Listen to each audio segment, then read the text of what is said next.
Hello everyone, আজ মায়ের মুখ দেখি আমার মিনি ব্লগটা শুরু করলাম। তা চলো, আজ হচ্ছে মনসা পুজো।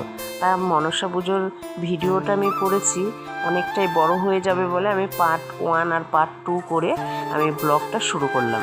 মনসা পুজো কিন্তু বেশিরভাগ মানুষের বাড়িতে বাড়িতেই হয়, আর আমাদের এই মনসা পুজো হচ্ছে পাড়ায় হচ্ছে। তা পাড়ায় হওয়ার একটা নির্দিষ্ট কারণ আছে, সেই কারণটা তোমাদের সাথে আমি শেয়ার করব। তো কিসের জন্য হয় সেটা তোমরা আমার ভিডিও দেখে তার সাথে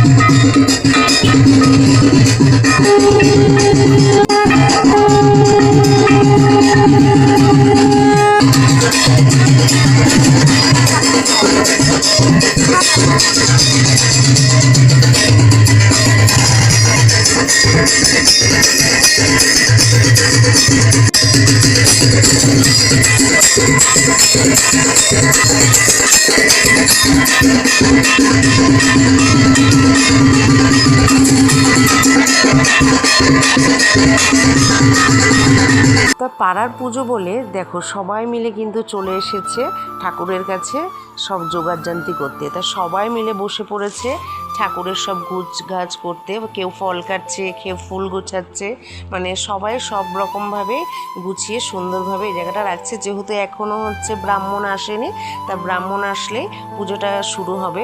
যেহেতু এখন অনেকটাই বেলা হয়ে গেছে আর আমাদের এই পুজোটা অনেকটা বেলাই হয়, তাই সব গুছানো হয়ে গেছে। এখনো ব্রাহ্মণ বসবে, এখনো আসেনি ব্রাহ্মণ। দেখো সব গুছানো কমপ্লিট হয়ে গেছে।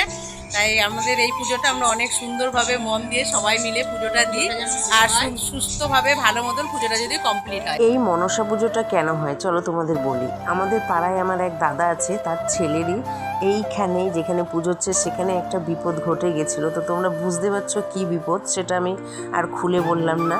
সেই বিপদের জন্যই আমরা পাড়ার সবাই মিলে বললাম যে এখানে তাহলে মনসা পুজো প্রত্যেক বছর আমরা যেভাবেই পারবো আমরা পুজোটা কমপ্লিট করব।